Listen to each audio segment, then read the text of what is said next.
So, picture this. You're in the middle of the Mojave Desert, right? Oh, yeah. Brutal. Exactly. And the summer temperature is just routinely pegging at like 110 degrees for weeks on end. Yeah, it's practically an oven out there. It really is. Yeah. And yet people are just dumping thousands upon thousands of gallons of perfectly good drinking water straight onto the ground. All right, just pouring it into the dirt. And, they're doing all of this just to keep a totally non-native species of grass from, well, spontaneously dying. Yeah, which it really wants to do in that heat. Right.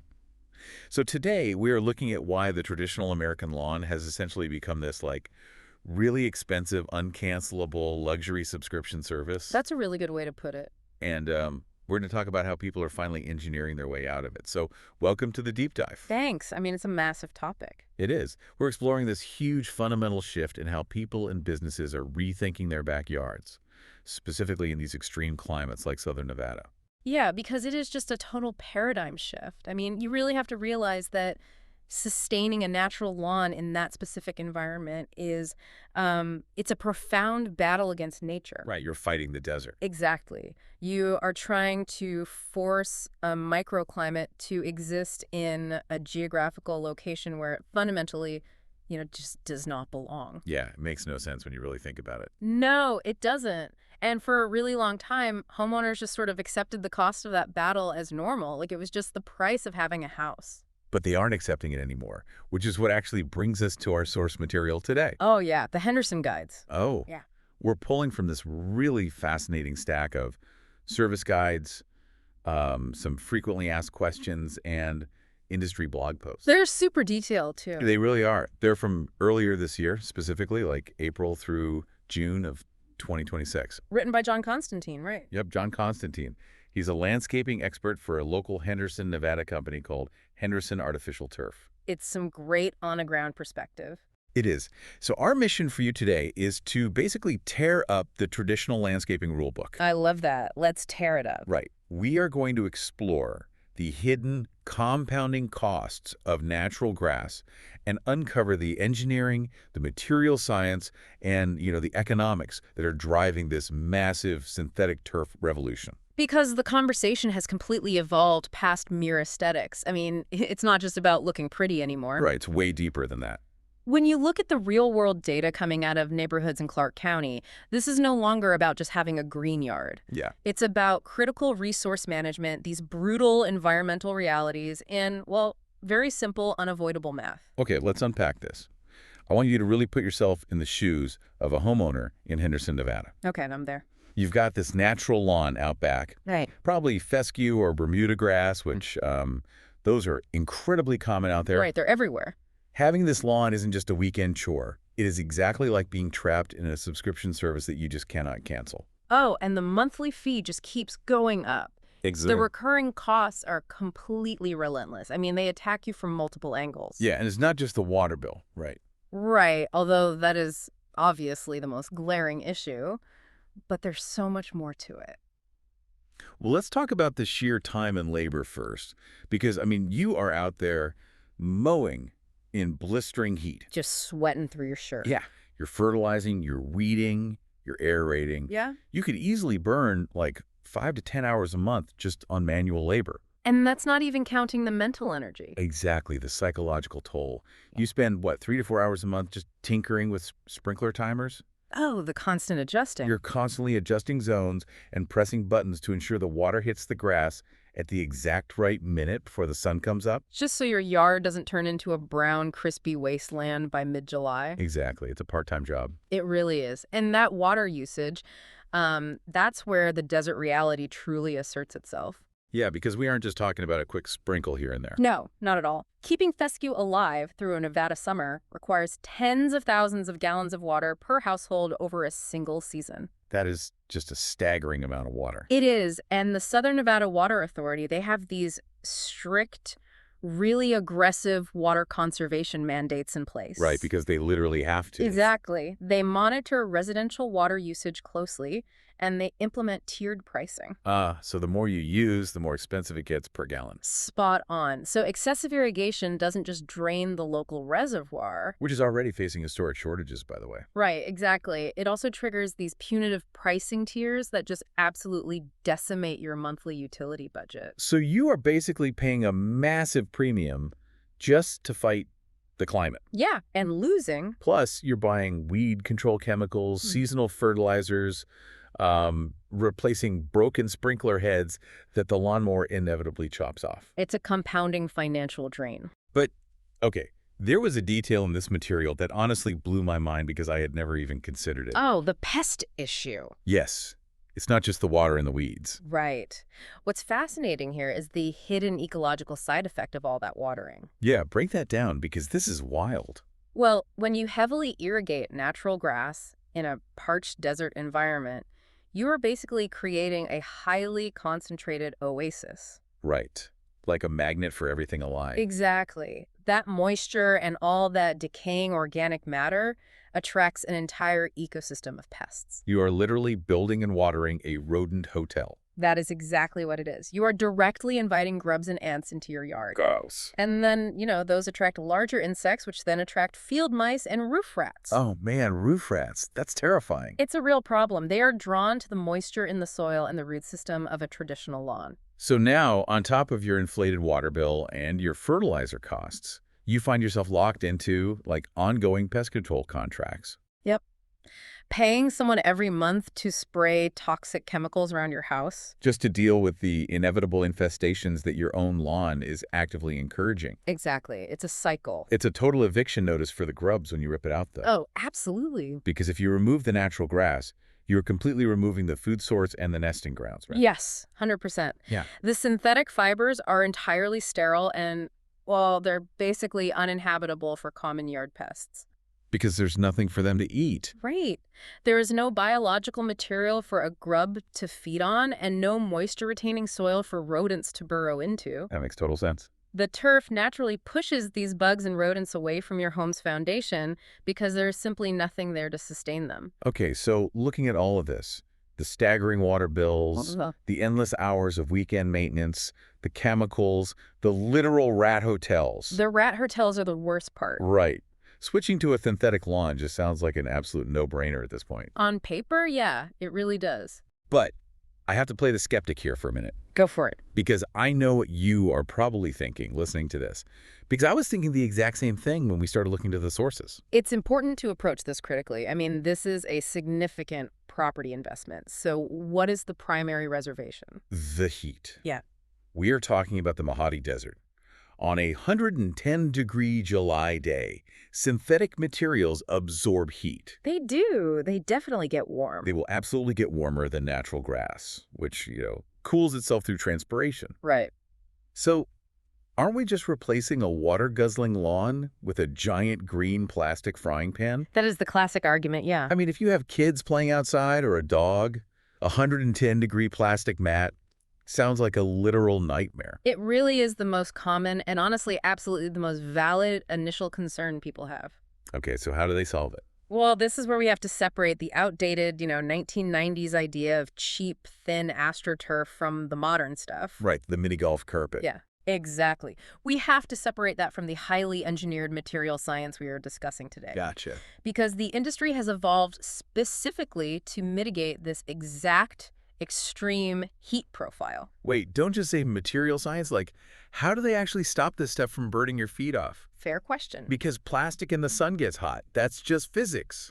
It is physics, Right. which is exactly why they use physics to solve it. Oh, I like that. How so? It comes down to these advanced cooling infills. Okay, what's an infill? The infill is the granular material, basically like sand, that gets brushed down in between the synthetic blades. Oh, so it keeps them standing upright and gives the turf a natural feel. Exactly.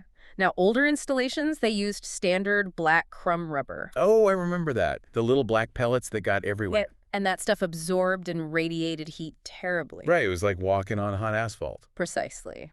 But modern installations in extreme climates, they use specialized evaporative cooling infills. Evaporative cooling. Okay, how does that work? Well, these are often made from coated silica or these specialized ceramics, and they are engineered to absorb ambient moisture from the air or just from the morning dew. Okay. And then they slowly release that moisture throughout the day. Oh, wow. Right. So as that moisture evaporates, it literally pulls the heat away from the surface of the turf, actively fighting that temperature spike. Okay, so the sand itself is working like a miniature swamp cooler in your yard. Exactly. That's a perfect analogy. But what about at like 3 p.m. in late August when there's zero dew and the sun is just relentlessly beating down? Yeah, for peak summer days, there is a highly practical, really immediate solution. Okay, what is it? If you are about to send the kids or the dog out to play, you just give the yard a really quick spray with a garden hose. Hold on. I know. Isn't that defeating the entire purpose? We just spent the first 10 minutes of this deep dive talking about saving water, and now you're telling me to go outside and water my plastic lawn? I totally understand why it sounds counterintuitive, but you have to realize the scale of water usage is entirely different here. Okay, explain the math on that. Well, when you water a natural lawn, you have to soak it deeply enough to penetrate inches of soil and reach this complex root system. Right, so the roots don't dry out. Exactly. And that requires hundreds of gallons of water per cycle. But with turf. When you spray a synthetic lawn, you are just doing a rapid topical rinse. Because there are no roots. Right. Because the synthetic blades and the infill don't actually drink the water, the moisture just sits on the surface. Oh, and then it evaporates. Exactly. That rapid flash evaporation instantly drops the surface temperature by like 30 to 40 degrees. Wait, 30 to 40 degrees from just a quick spray? Yep. You aren't running a subterranean irrigation system for an hour. You are just using a microscopic fraction of the water for a 5-minute rinse. Just to trigger that evaporative cooling effect right before playtime. Exactly. It's wildly efficient. Wow. And here's where it gets really interesting, I think. Because they aren't just engineering this stuff to dump heat. Right. They have to deal with the light, too. Yeah, they're engineering it to survive the sun itself. Because in the Nevada desert, the UV index will literally bleach paint off a car. Oh, it destroys patio furniture in a single season. It really does. But this turf, according to Constantine's guys, is designed with advanced UV-resistant technology. Yes. And the key thing here is that it's not just some superficial coating that wears off after a year. Right, like a cheap wax or something. No, the UV stabilizers are actually baked into the molecular DNA of the polyethylene and polypropylene resins during the manufacturing process. Wow, so it's deep in the material. It acts like a permanent structural sunscreen for the fibers. So it doesn't just fade into that weird chalky blue-green color you used to see after 2 years. Precisely. It is designed to resist both fading and tearing under that intense UV degradation. That's pretty impressive. It is. And with professional installation, a high-quality synthetic lawn is rated to endure for 15 to 20 years. 20 years. That's a long time in that kind of heat. That lifespan is a critical metric for a homeowner trying to calculate long-term value. Definitely. You are locking in a vibrant, pristine aesthetic for nearly 2 decades without the recurring degradation that natural grass suffers. Right, like when real grass goes dormant in the winter and turns yellow. Or when it gets heat-stressed and just dies in these massive patches during the summer. Yeah, no bare patches, no yellow spots. Yeah. But you just mentioned professional installation, Yeah. and I think that's a massive piece of this puzzle that people completely underestimate. Yeah, I mean, huge. It's not just unrolling a green carpet and nailing it down. Not at all. This raises an important question, actually. What's that? How do you actually install this material so that it survives decades of heavy foot traffic, high winds, and desert storms without just completely falling apart? Right. Because the true longevity of the product is entirely dependent on what you cannot see. The foundation. Exactly. It is all about the ground preparation underneath. If you do it wrong, it's a total disaster. The best analogy I could think of is throwing a cheap, thin area rug over a really slick hardwood floor. Ooh, that's a good one. Right. The second you walk on it, or a dog runs across it, it slips, it bunches up, it wrinkles, and it just becomes this massive tripping hazard. It does. So if you skip the ground prep for turf, the exact same thing happens to your entire yard. Yeah, the surface will literally sink, wrinkle, and form craters over time. Yikes. So what does the prep actually look like? Well, In a climate with highly expansive, rocky, native soil like Clark County, that preparation has to be incredibly rigorous. Like bringing in heavy machinery rigorous. Yes, the crews don't just lay the turf over your existing dirt. It requires major excavation. Wow. They remove tons of native soil to create a stable trough. And then they establish a highly compacted, porous base layer. What's the base layer made of? It's usually made of crushed aggregate rock. So they are basically building a tiny, customized road foundation right in your backyard. That's a really great way to visualize it. Huh. This compacted aggregate base provides absolute structural integrity so the yard won't dip or settle over the years. Okay, so once the rock is down, then what? Once the base is perfectly graded, they roll out the turf and use precision seaming techniques. Right, because you don't want to see the lines where the rolls meet. Exactly. They use heavy-duty joining tapes and specialized adhesives to secure the panels together, rendering those seams virtually invisible. So it won't pull apart when the temperature fluctuates from day to night. Nope. It's incredibly secure. It really is, like heavy construction disguised as landscaping. It really is. And what really surprised me in Constantine's guides is how hyper-tailored the final product is to the individual homeowner. Oh, the customization is incredible. Right. It's not a one-size-fits-all roll of plastic. Yeah. Like if you tell the installation company you have 3 large dogs, the entire engineering of the yard actually changes. Yeah, that customization aspect is where the value really multiplies. So what do they do for dogs? For pet owners, they utilize specialized antimicrobial infill. Okay, stop there. Yeah. How does an infill be antimicrobial? Is it just like soaked in bleach or something? No, it's a physical intervention at the cellular level. Oh, fancy. Okay, explain. The infill granules, and actually sometimes the turf backing itself, they are infused with zinc or silver ions. Wait, silver? Really? Yeah. And when bacteria from pet waste comes into contact with these ions, it actually disrupts the bacteria's cell walls. Wow. And it completely prevents them from reproducing. So it actively neutralizes the pet odors. Exactly. It neutralizes the odors and prevents the growth of harmful bacteria, maintaining a highly sanitary environment. That's amazing. And it's completely non-toxic, lead-free, and vastly safer for your dog than a natural lawn that was just sprayed with chemical weed killers. Okay, but what about the cleanup? Because, if you have dogs, you're inevitably going to be washing things down. Right, and that brings us to the drainage backing. Oh. Because regardless of the specific turf style you choose, they all utilize an advanced hyperpermeable backing. I picture it kind of like a giant French press.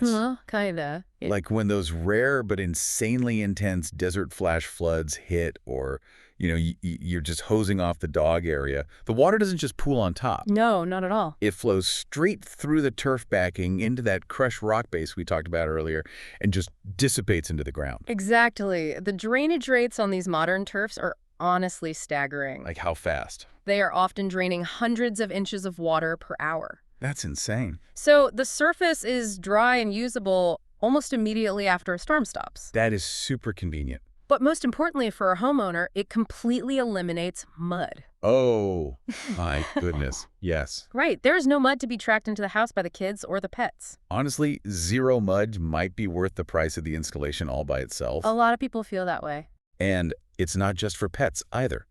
If you are a golfer, they can engineer a custom putting green right next to the dog run. Oh yeah, the putting greens are wildly popular. They use totally different pile heights, which is the length of the grass blades, and these highly compacted silica infills to ensure the ball rolls exactly like it would on a professional course. It's precision engineering. It really is. The guides say they can even match the speed of the green to your exact preference using a step meter. It really highlights how versatile the material has become. Yeah. But, while the residential applications are impressive, they are really just a microcosm of a much larger structural shift in the region. So what does this all mean? Yeah. If you zoom out from the individual backyard, right, and look at the wider landscape of a municipality like Henderson, what is the actual economic impact of this technology scaling up? If we connect this to the bigger picture, the most compelling proof of this technology's true value actually comes from the commercial and municipal sectors. Like city parks and stuff. Yeah. We are talking about homeowner associations, public school districts, business parks, and these massive community sports complexes. They are all making the switch really rapidly. Just think about a high school football field in the Mojave Desert. It's a nightmare to maintain. You have these 250-pound linemen grinding their cleats into natural grass for 3 hours a day, 5 days a week, in 100-degree heat. It is functionally impossible to keep real grass alive under those conditions without extreme, unsustainable interventions. Right. I mean, a typical municipal sports field requires millions of gallons of water annually. Millions, just for one field. Just for one. And that's before you even account for the constant heavy chemical fertilizers, the labor required to mow it multiple times a week. The chalking, the aerating. Exactly. And even with all of those incredibly expensive interventions, the natural grass still gets absolutely shredded. Yeah, it turns into a total dust bowl in the heat. Or a hazardous mud pit if it happens to rain, rendering it only marginally playable for like half the season. So facility directors are basically looking at their spreadsheets, realizing they are pouring tens of thousands of dollars a year into a surface that is constantly failing. Precisely. Which is why they are upgrading to specialized, high-traffic, commercial, artificial turf. Makes perfect sense. It secures a pristine, perfectly level, safe athletic surface that performs flawlessly year after year with virtually zero daily maintenance. And for commercial business parks, it instantly boosts their curb appeal. Well, undeniably. A commercial plaza with dead brown grass looks abandoned and depresses the property value. Definitely. But a plaza with vibrant evergreen turf looks thriving and professional. But, okay, doing a commercial install or even a really large residential install is a massive upfront capital expense. It is not cheap, no. Right. It's not cheap to excavate tons of dirt and lay down engineered polymers. So how does the math actually work out for an average homeowner or like a school board? Well, the financial tipping point actually lies in municipal policy. Really? How so? Because water scarcity is such an existential threat to southern Nevada, property owners can actually capitalize on local water authority rebates to heavily offset the initial installation costs. Okay, let's dig into that because this is wild to me. It's a game changer. The city will literally hand you a check to rip out your natural grass. They absolutely will. It's through what are commonly known as cash for grass programs. Cash for grass. I love that. Catchy, right? The Southern Nevada Water Authority offers these substantial rebates, often several dollars per square foot, for every foot of water-thirsty turf you remove. And you replace it with desert landscaping or synthetic turf. Exactly. So if you have 1,000 square feet of grass, they might give you $3,000 to $5,000 just to get rid of it. That's the reality, yes. That's incredible. Because every square foot of natural grass removed permanently relieves a massive recurring burden on the region's incredibly fragile water infrastructure. Right. It is literally cheaper for the city to pay you once to remove it than to try and source the water to sustain it for the next 20 years. Precisely. So you utilize those thousands of dollars in municipal rebates to significantly lower your upfront installation cost. And then the domino effect of savings kicks in. Right. From day one, you completely eliminate your irrigation bills. Go on. You eliminate your weekly lawn mowing service fees. Yeah. You cancel the pest control contracts. You stop buying chemical fertilizers. It's just savings stacked on savings. The turf installation transforms your landscaping from a highly unpredictable, escalating, recurring nightmare into a very predictable, fixed investment. Wow. Depending on the size of the yard and the local water rates, the installation essentially pays for itself in just a few years through utility and maintenance savings alone. That is the ultimate aha moment here, isn't it? I think so. When you really break down the math and the material science, artificial turf is no longer a compromise. Not at all. You aren't settling for fake grass because you can't afford the luxury of real grass. It is exactly the opposite. It is a highly engineered, eco-friendly, and financially brilliant solution to a brutal environmental challenge. You are actively opting out of a completely broken system. It is a strategic and frankly necessary adaptation to the realities of our changing climate. Exactly. I want you to really think about your own time, your weekends, and your household budget. It's your life, you know? Yeah. How many hours a month are you spending maintaining something that naturally wants to die in the heat? Too many. How much of your paycheck is going toward a water bill just to keep up appearances for the neighbors? Probably a lot. This technology offers a legitimate way to reclaim your weekends, slash your utility bills, and just completely eliminate the headache. Which forces us to ask a much larger, almost philosophical question about our cultural values going forward. Oh, I like where this is going. What do you mean? Well, as extreme weather events and severe water shortages become more common globally, how will our very definition of a beautiful home have to change? Hmm. I mean, for the entire 20th century, the lush, water-guzzling, perfectly manicured emerald green grass lawn was the ultimate suburban status symbol. Right. It announced to the entire neighborhood that you would arrive. It was a display of wealth. It showed you had the time and the resources to literally conquer nature. That is so true. But going forward, will a hyper-efficient, waterless, highly engineered synthetic landscape become the new ultimate status symbol of the 21st century? Wow. Will we look at a natural lawn in a desert not as a point of pride, but as an embarrassing, irresponsible waste of resources? That is a fascinating way to look at it. The classic American dream backyard isn't disappearing at all. No, it's just adapting. Right. It's just getting a massive, water-free, scientifically engineered upgrade. Absolutely. Definitely something to really think about the next time you hear a sprinkler ticking away in the middle of a blazing July afternoon.